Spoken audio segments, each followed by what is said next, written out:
Jadi malam ini malam 27,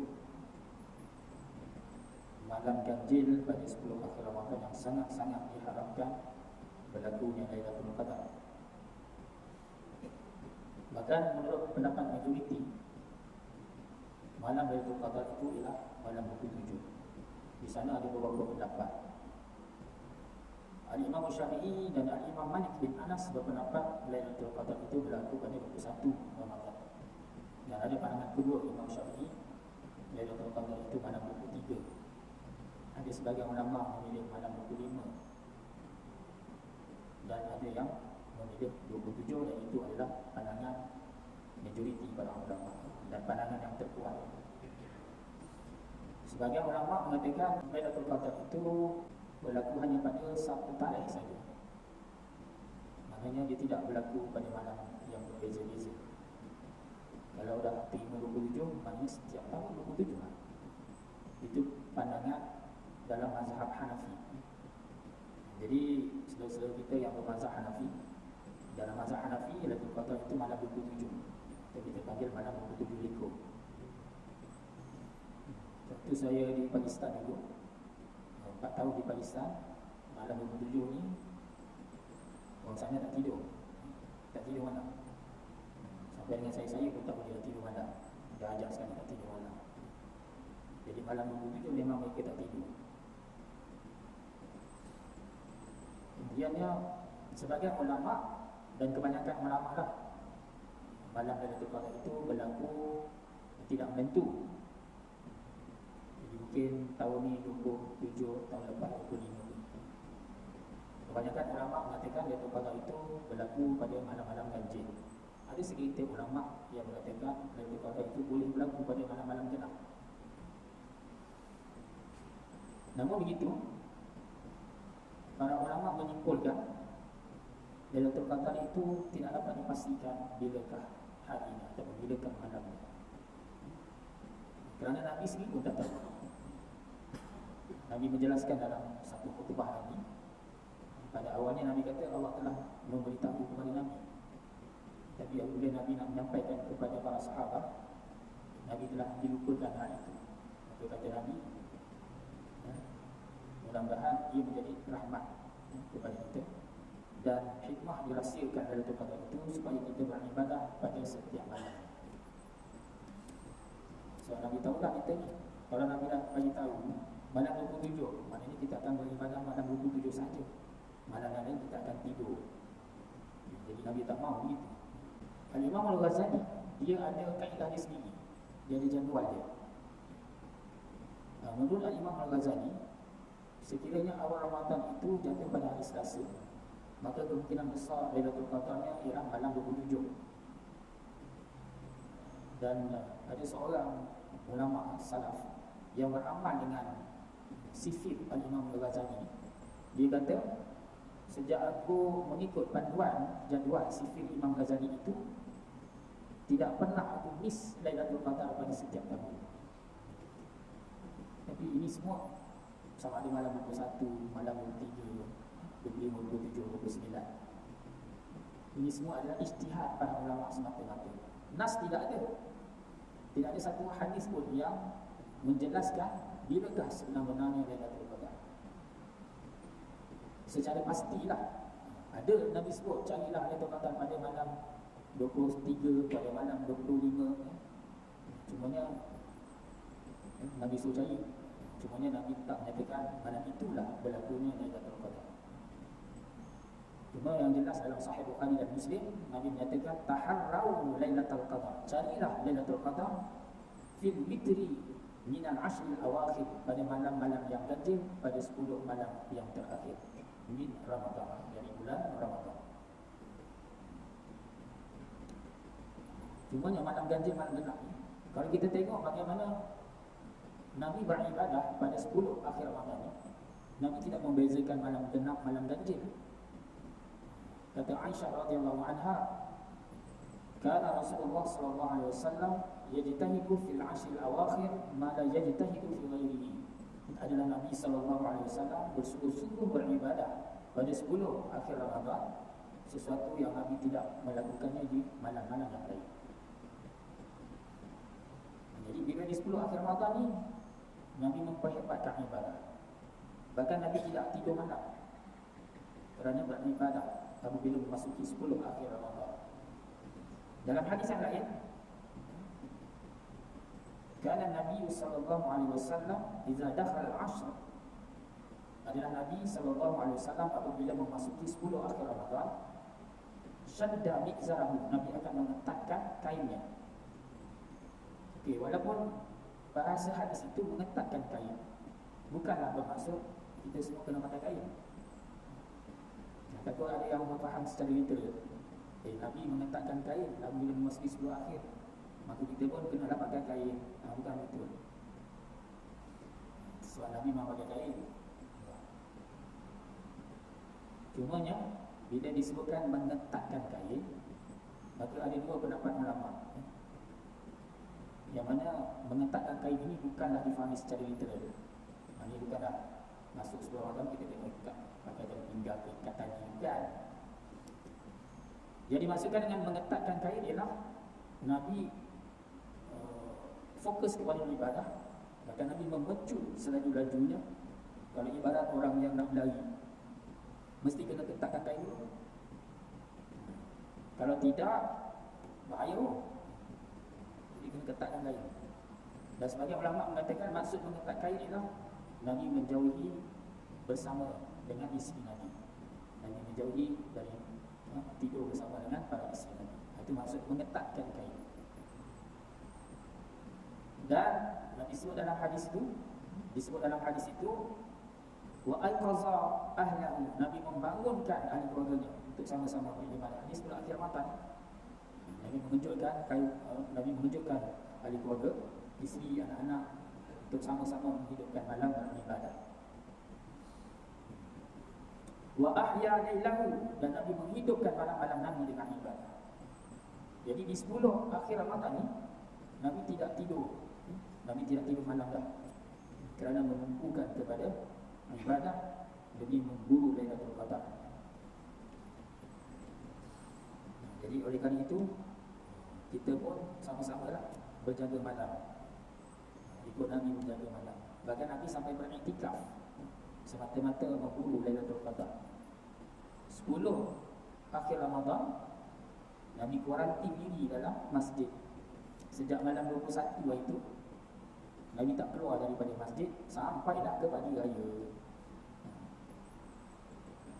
Dan Nabi tidak pernah meninggalkan amalan iktikaf 10 hari akhir Ramadan sepanjang hidup Nabi, hatta tawaffahu Allah, sehingga Allah mewafatkan Nabi sallallahu alaihi wasallam. Bahkan Nabi punya lagu sungguh iktikaf ni mencari Lailatul Qadar. Pada awalnya Nabi beriktikaf 10 awal Ramadan. Kemudian datang Jibril AS, kata ke Nabi, allazi tatlubu amamaka, yang kau cari wahai Muhammad ada di hadapanmu. Maka Nabi sambung 10 hari di pertengahan Ramadan. Kemudian datang pula Jibril, kata wahai Nabi, wahai Muhammad, allazi tatlubu amamaka, yang kau cari ada di depanmu. Maka Nabi pun beriktikaf pada 10 akhir Ramadan. Dan itulah cara iktikaf Nabi ataupun model iktikaf Nabi 10 akhir Ramadan.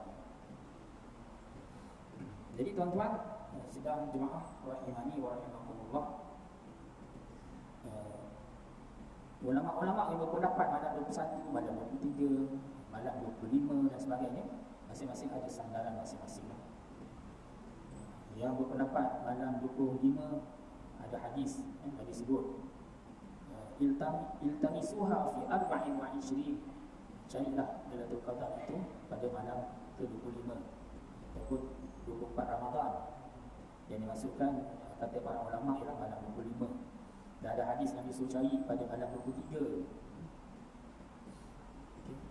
Dan ada juga satu pendapat dari kalangan para ulama, jika sekiranya 10 akhir Ramadan itu, malam ganjil di 10 akhir Ramadan itu bertembung dengan malam Jumaat, maka besar kemungkinannya Lailatul Qadar berlaku pada malam Jumaat. Itu malam 25 yang lepas.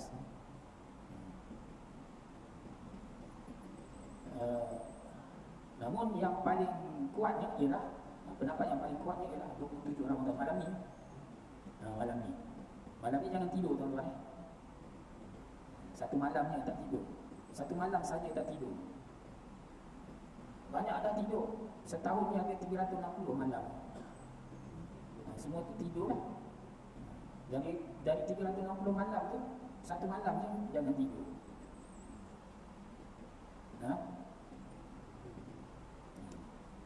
Jadi berjaga malam buat apa? Beribadah, bukan bertiktok. TikTok boleh kan? Okey. Allah Akbar. Jadi malam ni sama-sama kita pasang tekad untuk beribadah pada malam ni. Okey. Pendapat yang memilih 27 ni ada juga beberapa dalil mereka. Antaranya melihat kepada i'jaz adadi yang ada di dalam suratul Qadar. Suratul Qadar ni surah yang selalu imam baca kan dalam Ramadan ni. Inna anzalnahu fi lailatul qadar. Okey.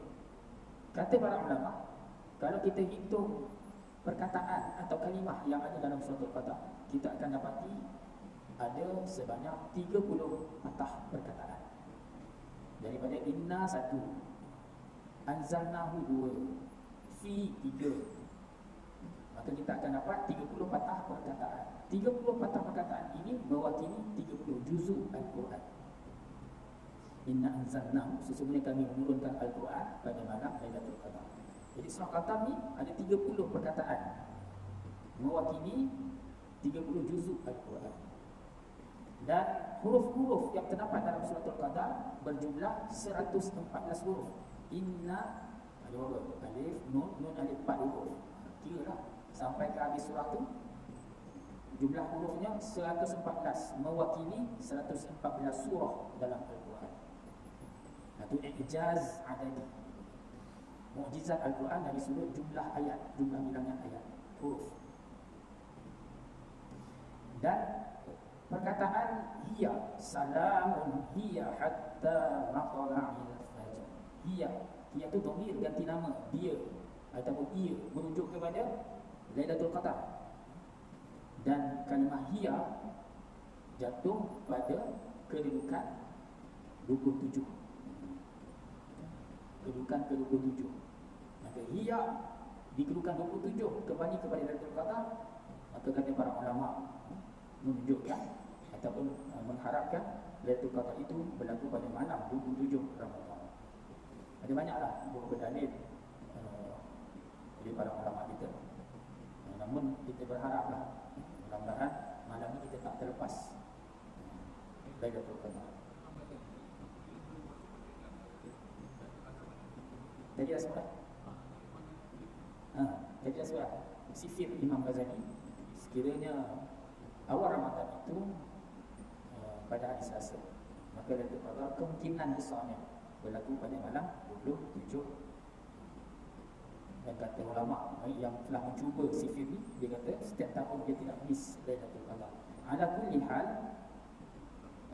kesemua itu adalah ijtihad para ulama semata. Nas kita sebut tadi tak ada. Jadi yang sebaiknya kita beribadah setiap malam lah, kerana merujuk pada perbuatan Nabi. Kita sebut tadi, Nabi ini beribadah pada 10 akhir Ramadan tanpa membezakan malam genap atau malam ganjil.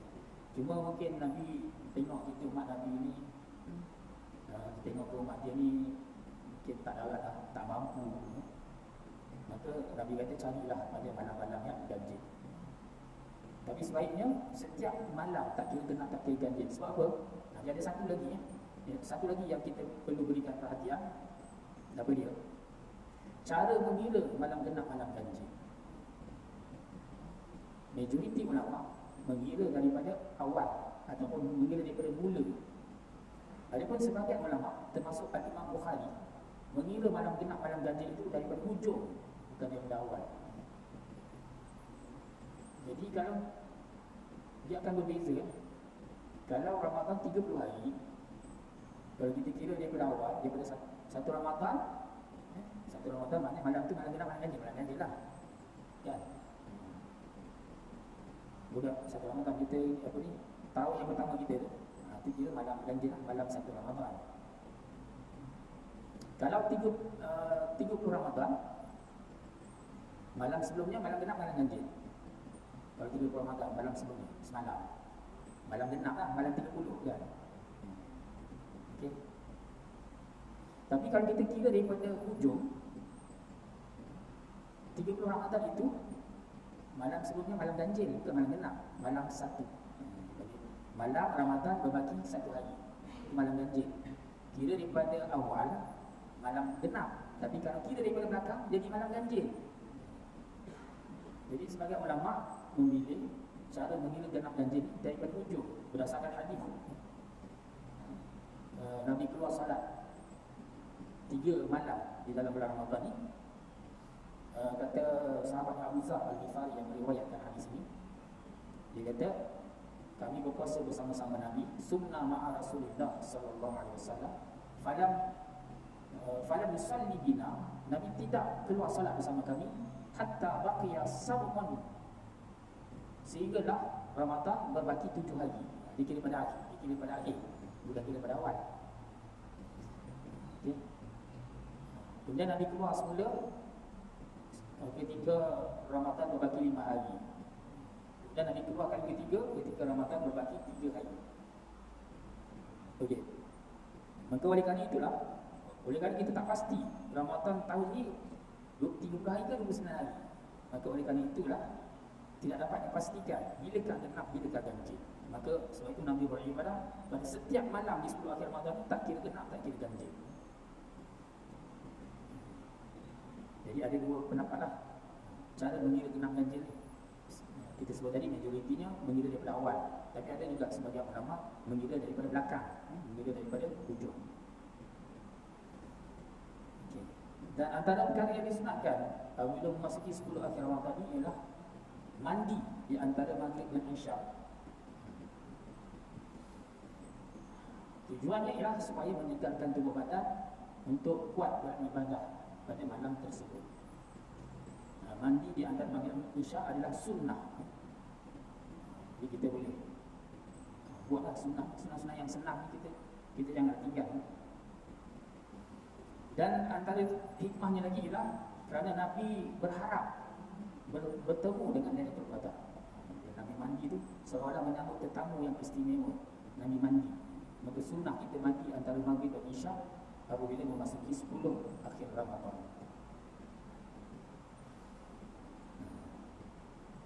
Yang lain tu ialah amalan lain, sedekah, jangan tinggal. Bacaan Quran kita, semua tu kena buat. Mengisi Lailatul Qadar. Suka juga untuk saya kongsikan sejarah bermulanya Lailatul Qadar. Lailatul Qadar ni khususiah kepada umat Nabi sallallahu alaihi wasallam. Allah berikan Lailatul Qadar ini spesial untuk umat Nabi. Satu anugerah yang sangat istimewa buat umat Nabi sallallahu alaihi wasallam, tidak diberikan kepada umat terdahulu. Di dalam tafsir Al-Quran, tafsir Mukathir dan sebagainya, mendatangkan 3 riwayat berkenaan dengan sebab diberikan Lailatul Qadar, sebab kita diberikan Lailatul Qadar.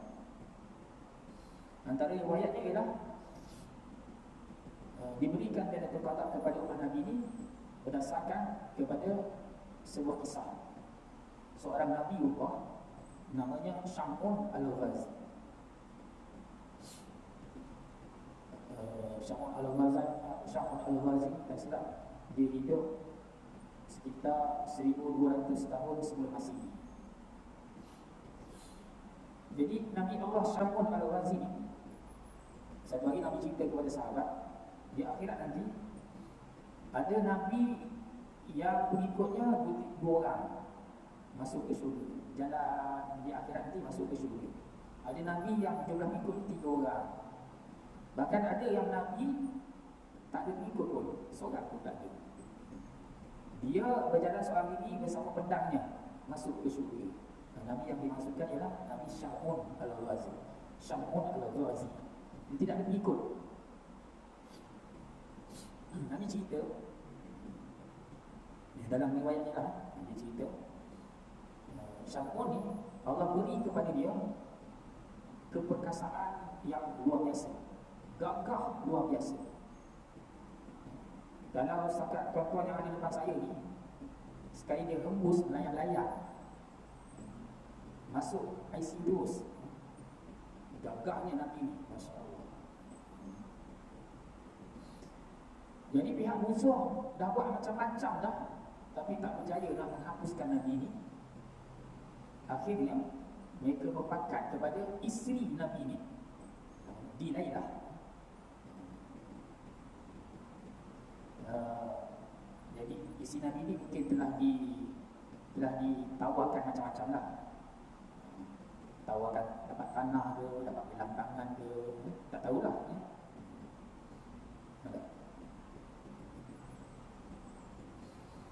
Dia isteri Nabi ni ada yang belot, ada yang khianat kepada Nabi. Contohnya isteri Nabi Lot alaihissalam bersekongkol dengan geng-geng jahat ni. Bersekongkol dengan geng jahat, tak nak ikut Nabi, tak nak ikut suami dia. Isteri Nabi Nuh bersama dengan orang kafir, tak beriman dengan Nabi Nuh, tak beriman dengan suami dia. Jadi isteri Nabi ni bersekongkol dengan pihak musuh. Jadi mereka minta supaya isteri Nabi ni tangkap Nabi Allah ni dan serahkan kepada mereka. Pada malam tu isteri dia ikat Nabi ni, dan bila Nabi ni bangun keesokannya, dia pun terkejut, kenapa ikat-ikat ni? Dia pun panggil bini dia, kenapa ni ikat macam ni? Maka kata bini dia apa? Saya sebenarnya nak test abang je, sebab orang kata abang kuat, gagah. Saya pun nak tahu juga, iya ke? Jadi kata Nabi ni, oh macam tu. Sekali dia mengeliat, putus sekali. Mengeliat dia begitu lah. Malam esoknya, bini ni ikat pula, kali ni dengan rantai besi. Sebab semalam tu dengan tadi senang je lepas lah. Kali ni ikat dengan rantai besi. Jadi bila Nabi ni bangun keesokannya, gurauan apa kan ini? Dia kata gini, dia nak test abang semalam dengan tadi abang mudah lepas ni dengan besi ni kan, tengok boleh lepas ke tidak. Maka Nabi ni pun mengeliat, dia putus rantai besi. Akhir sekali bini ni pun nak mati akal, macam mana nak buat. Dia pun tanyalah kepada suami dia, apa rahsia kekuatan dia selama ni kan? Kemakan apa-apa ke kan? Macam mana boleh jadi kuat macam ni? Nabi ni pun cerita lah, yalah, bini kita kan tak percaya kan, tapi tak percaya juga, tak boleh percaya juga. Maka Nabi pun cerita lah ke bini dia, kekuatan dia sebenarnya pada rambut dia yang panjang. Ada 3 helai rambut panjang. Di situlah rahsia kekuatan dia. Bini dapat tahu malam tu potong rambut Nabi ni dan diikatnya Nabi. Bila esok nak bangun, dah tak ada kekuatan lah. Maka dihantar kepada pihak musuh, diikat di sebatang tiang dalam satu bangunan, bahkan disiksa, dipotong tangan, potong kaki, cungkil mata. Dan Nabi ini berdoa kepada Allah, ya Allah, kalau kau kembalikan semua anggotaku, kalau kau kembalikan semua kekuatanku, aku akan beribadah kepada-Mu siang dan malam. Maka Allah kabulkan doa Nabi ini. Allah kembalikan anggota-anggotanya, Allah kembalikan kekuatannya. Sekali dia menggeliat, utuh bangunan. Hari mati semua yang dalam, termasuklah isteri dia yang khianat. Dan sejak daripada itulah Nabi ini menunaikan janjinya kepada Allah. Siangnya berpuasa dan berjihad, malamnya beribadah sepanjang malam. Begitulah setiap harinya selama 1000 bulan sebelum Allah wafatkan Nabi. Bila cerita ni sahabat-sahabat dengar, sahabat-sahabat jadi terkilat. Untunglah orang dulu umur yang panjang, banyak beribadah, banyak pahala. Kita ni umur pendek-pendek. Umur Nabi ni ma baina 60 wa 70, antara 60 dan 70. Jadi sahabat-sahabat terkilat lah. Untuklah umat dulu. Akhirnya Nabi pun berdoa kepada Allah, maka Allah pun menghadiahkan kepada umat Nabi satu malam yang sangat luar biasa, sangat istimewa, iaitu malam Lailatul Qadar. Okay. Tak sempat nak masuk kitab ni. Pada masa haji ni tak cerita. Cerita Lailatul Qadar. Okay. Cerita sikit lah.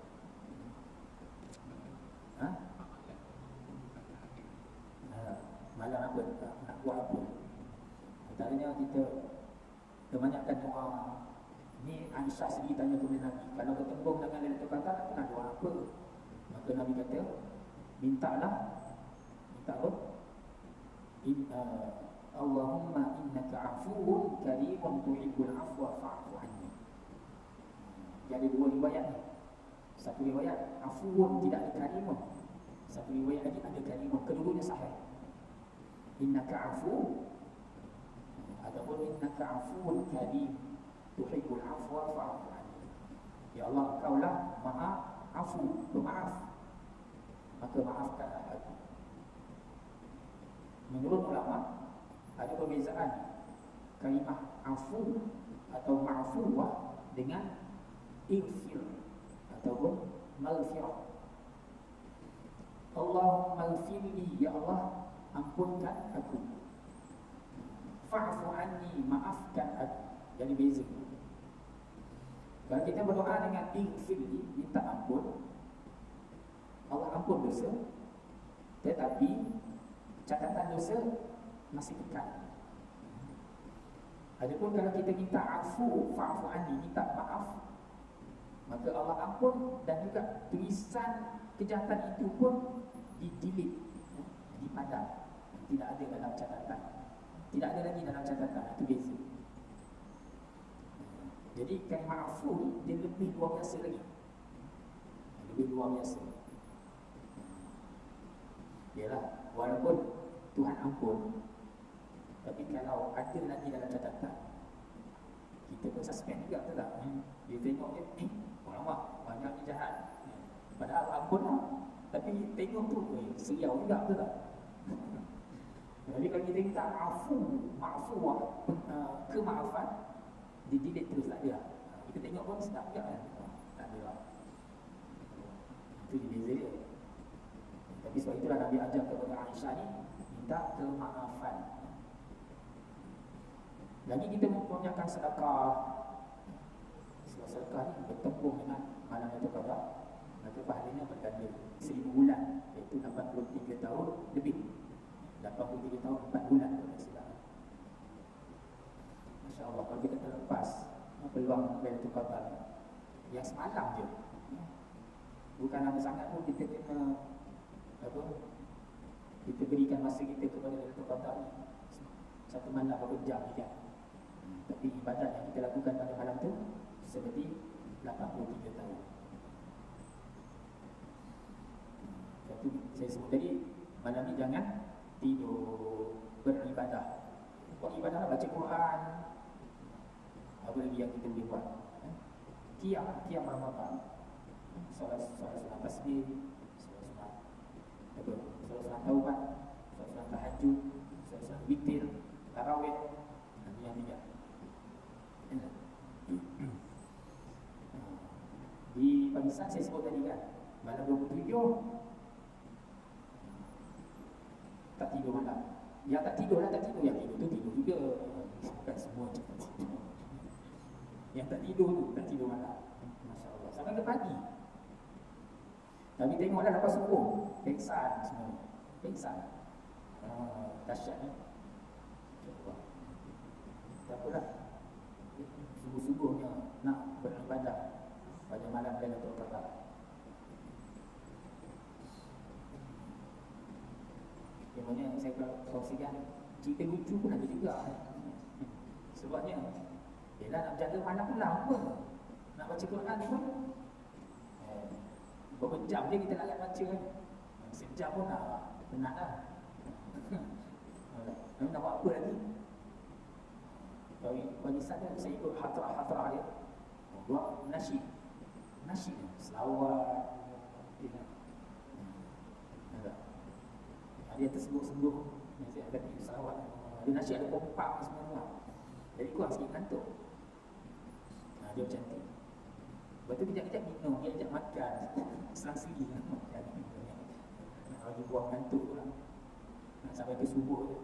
Masya Allah. Dan sebenarnya ni, satu lagi yang saya dah sebut juga tempat-tempat lain. Bila masuk 10 akhir Ramadan ni, Nabi beriktikaf 10 hari. Di kebanyakan masjid-masjid di Pakistan, bila memasuki 10 akhir Ramadan ni, boleh katakan hampir ke semua masjid, tak kira masjid besar, tak kira masjid kecil, ada orang iktikaf. Akan ada orang iktikaf. Tempat kita ni tak boleh hidup amalan iktikaf. Tempat di Pakistan, masjid kecil pun, ada orang iktikaf. Sebab Pakistan ni lah, satu mungkin dari sudut ekonominya, ramai orang susah kan, tak ada tempat tinggal. Dapat duduk masjid, sedia makan minum, seorang-orang lah. Tapi tak pandang di sudut itulah. Memang yang benar-benar nak iktikaf pun ada ramai. Kalau di Jordan tu, kenalan-kenalan saya, mereka sanggup bekukan cuti-cuti mereka untuk mereka gunakan iktikaf 10 hari akhir Ramadan. Cuti rehat khas CRK mereka tu, mereka tak ambil dan mereka bekukan, simpan untuk iktikaf 10 hari. Kalau tempat kita ni, simpan untuk balik kampung. Jadi orang tidak, Masya Allah. Tapi yang saya tengok kalau di Jordan tu, bulan Ramadan ni orang kita tak niaga sangat lah. Tak niaga. Mereka bukan beribadah. Tengok kedai macam buka tak buka je, tengah baca doa, Masya Allah.